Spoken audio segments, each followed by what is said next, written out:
Thanks for joining us for another edition of Weekend Winners. We're back at Albion Park on Saturday night. It's another really strong 10-race program. There's another free-for-all, so it's another opportunity for a local pacer to put their hand up as the countdown continues for ID23. Just over 30 days away now. Turn It Up's the horse in question who steps out on Saturday night in the free-for-all. He's drawn gate 7, but as we all know, he's got that brilliant gate speed, so he'll charge the arm. He'll be looking to go all the way and further cement his claims for ID23. Don't forget, next Saturday night, it's a big night coming up at Albion Park. Q-Bred for Life features, the Peak of the Creek final, and the Be Good Johnny Sprint. That's all in front of us on Saturday week. So this Saturday night is a good program, but it's only just a little entree to what's to come over the next couple of weeks, because next Saturday night is going to be great. December 1, that's when ID23 kicks off. Grand final night, December 16. So there's a lot to look forward to, and there's a lot to look forward to as far as the Queenslanders are concerned as well. Nathan Dawson last week down in Tassie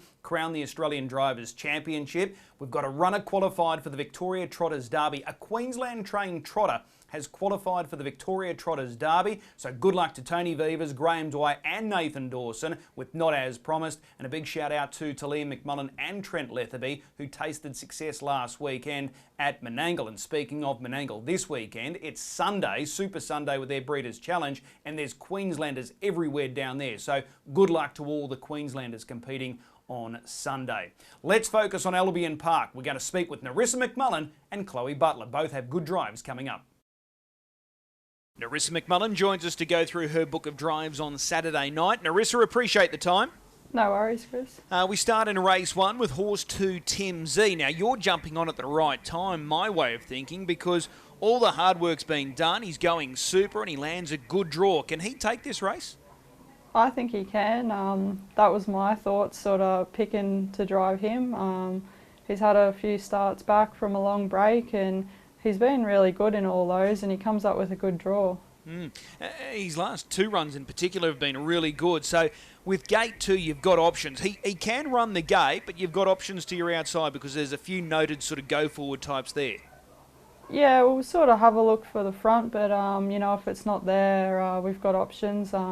He's pretty versatile, so either way I think he can run a good race. And it doesn't matter if it's a mile or 2100. He seems to be quite adaptable as far as the distances are concerned. I think the 2100 will actually probably suit him a little bit better than the mile. All right, well, he looks ready to strike, and he comes up with a really good draw. You'll be able to say, thanks, Matt, if you get the victory there on Saturday night after he drove it last week. What about in race 2 with What a Roller? Another one that's going well, but the draw, is that a little tough? Yeah, I think the draw's going to hurt a little bit. He's probably better when you don't burn him too much early, and just going to depend how far back he ends up. It's a good quality final, this one, isn't it? Yeah, it is. It's a pretty strong race and pretty even. He's definitely going to need a bit of luck, but he is going well. If you do go back, how much early pressure do you require to be a threat at the finish coming down the outside? Yeah, definitely going to need plenty of speed on for him to get home over the top of him. Okay. Is Lou's Dream the horse to beat, given that he's got the inside gate? Yeah, from the draw. Okay. Well, that's What a Roller going around in race 2. That's that final. Let's go across to race 4, and this is the Open on Saturday night. You're driving better than a rocket. Turn It Up's the class horse. There's no question about that. He's drawn gate 7, so he's likely to charge the arm, look for the lead. Better than a rocket's going well, though, isn't he? Yeah, he is. He's going really good. He's really stepped up of late. Just a bit of a tricky draw, but I'm sure he'll be hitting the line well if there's a bit of speed on.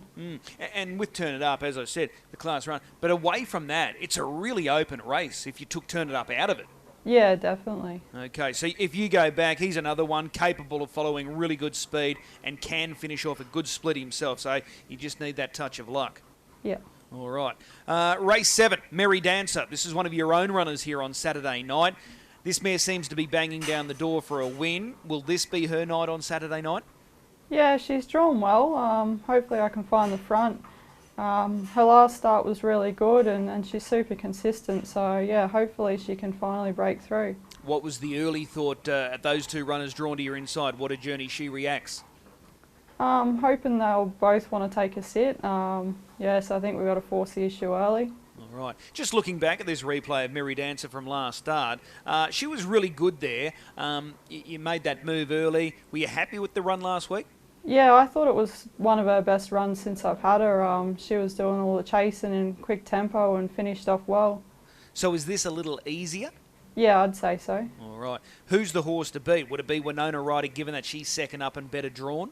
Yeah, she went good last week, so she's probably the one to beat. All right. But you're confident Merry Dancer, if she can lead, she's the horse they have to run down? Exactly, yep. All right. Race 8, this is the Open Mares, and you're driving Miss Mucho. Now, she was involved in that scrimmage at the top of the straight there last week. She's low-flying, though, this mare, isn't she? She is. She's super consistent, real lovely mare, and goes well every start. You know, I think she's going to go really close Saturday night. Whenever she drops back to these mares races, she goes really well. And given the fact that you've got a couple of speedsters drawn to your inside, that's really good news for you, because the harder they go, the stronger she's going to be at the finish, isn't she?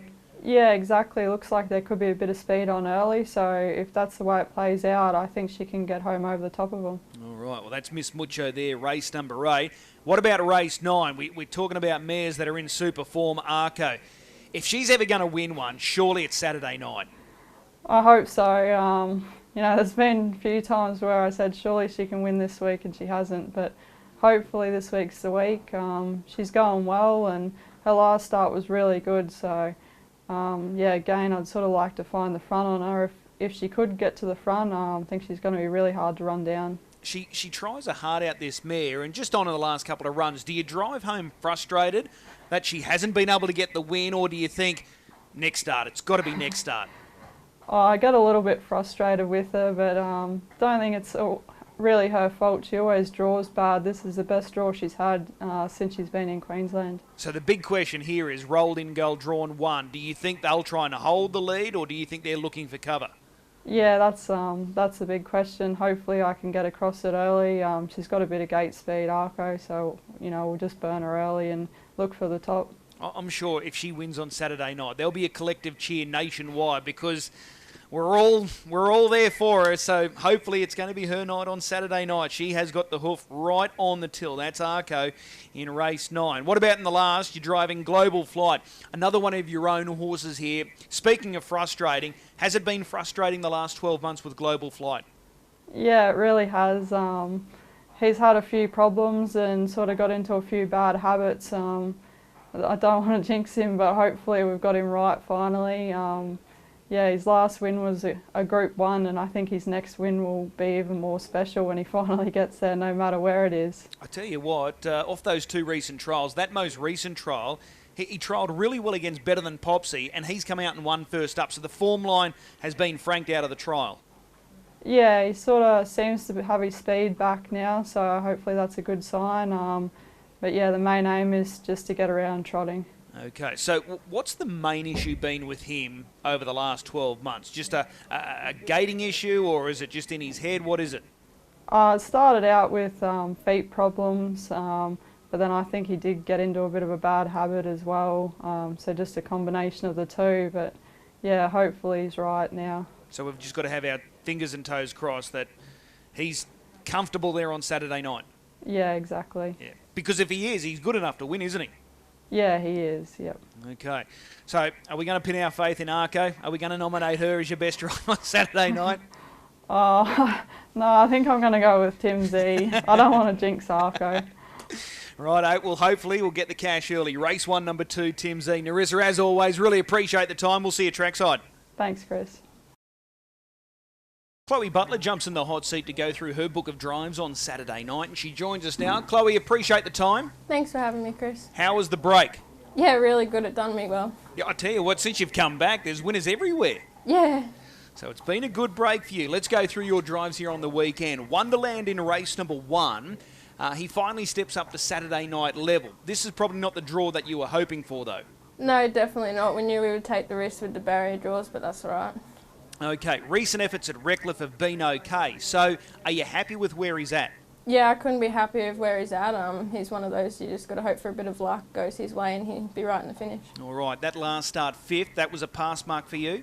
Yeah, definitely. Just had absolutely no luck in the race and it was sort of run upside down. So, yeah, we'll just hope for some luck on Saturday night. All right. Looking at this field, though, on Saturday night, there's probably no standout. Argyle's going really well. Rosberg's going well without luck. So, you know, that's probably a good thing for you that you don't have to worry about the clear favourite. So, if he gets that little bit of luck, can he feature? I think so. I think if he gets the right luck and a good trip into the race, he'll be right over the top. And the 2100, that's going to be more to his liking? I think so. Hopefully they can go hard early and, yeah, we can come over the top. All right, well, that's Wonderland, race 1, number 10. Let's go across now to race number 5. Here's a good draw, Windy Hill Wally. This seems ideal for him. Good gate, only a mile. He's going to be nice and handy. Yeah, I'm really excited to get back on him. He's one of my favourite drives. Haven't driven him for a while, so it's good. Okay, this is the consolation of that NR70 series. His run in the heat, more than okay.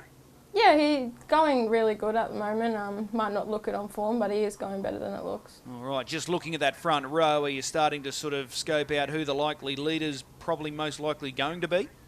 There's a bit of speed off the front, I think, but he gets out okay, enough to hold his own, but he's one of those you just drive for a bit of luck, so hopefully whoever's there first leads. All right, so in a perfect world, you'd love to be behind the leader? Yeah, that would be ideal. All right, and a heap of speed? Yeah, I think so. All right, well, that's Windy Hill Wally there in race number 5. What about race 6, Eurobeat? He was really good last week. Yeah, he's a really nice horse. We really like him. Okay. Now, did he surprise you with what he was able to do last week? It was, you know, a challenge there from that draw, but he was able to win and he won with something in hand. I definitely wasn't shocked the way he went. He's been flying and, yeah, we really like him, like I said, and I think he's got a good future. Okay. So this is a step up on Saturday night compared to what he beat there last week. How do you think he's going to handle that class rise? Yeah, I think he should be alright. I think we're just going to have to float back early and just hopefully the mile's probably a bit sticky. You know, they can get running along there over the mile. But I think, yeah, if they do run along hard early and go hard, I think he'll be really hard to beat. Just looking at those drawn to your inside, surely they're going to put the fireworks on early because you've got, you know, the Grogfather, Away We Go, Lords Arise drawn barrier 1. They'll want to sort of try and protect that inside running. So the harder they go early, the better for you? Yeah, definitely, I think so. All right, so could potentially he make it to open class level, this guy? I honestly think so. You know, he's a real good sit sprinter and he loves finishing. He's really fast, so it wouldn't shock me. All right, and versatile. Doesn't matter if it's a mile or 2100? No, I don't think so. He relaxes either way, so I think, yeah, if they have menace, it's a lot easier. All right, well, that's a good push there for Eurobeat. That's in race number 6. And then let's go to race number 10, the last. Hate It When You're Right goes around in this trot race. He'll start off the front. He's the only horse off the front. What are you expecting? He's a little bit up in grade as he hasn't been able to get a run on a Tuesday lately, but yeah, look, he should be right. He should be in the finish with the right luck. Okay, so the fact that he hasn't raced since, early September, it's largely because he just can't get races to stand up? Yeah, there hasn't been a race stand up for him for a fair while. All right.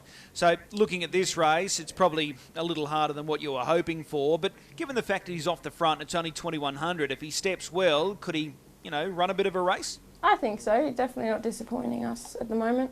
Okay. That last start effort, more than okay by the look of it. In fact, he's put in good effort since he's found his way to your stable. Yeah, definitely. Every run he's had for us so far has been really good. Yeah, I can't see why he wouldn't run a good place, or hopefully he can even win. Okay, well, whatever he does on Saturday night, he's going to get fitter, so we'll keep following him. Yeah, that's it. All right. Which drive are you most looking forward to there on the weekend? I think I'm going to have to say Eurobeat. Okay, race 6, number 6, Eurobeat, chasing back-to-back victories. Chloe, as always, really appreciate the time. We'll see you trackside. Thanks for having me, Chris. As always, a big thanks to our drivers, Narissa McMullen and Chloe Butler. We wish them all the very best of luck on Saturday night. Time now to find a good thing at this meeting on Saturday night. And I think right in the middle of the program, first leg of the main quaddie, race 5, horse 9, So Serious. This is the up to NR70 consolation. He's got a nice trailing draw. He's going exceptionally well, this horse, and he can put this field away for mine. Race 5, number 9, So Serious. Going to mark him as the best bet. Looking forward to seeing everyone trackside this weekend at Albion Park. 10 races. The first race coming up just after 5:30. We'll see you then.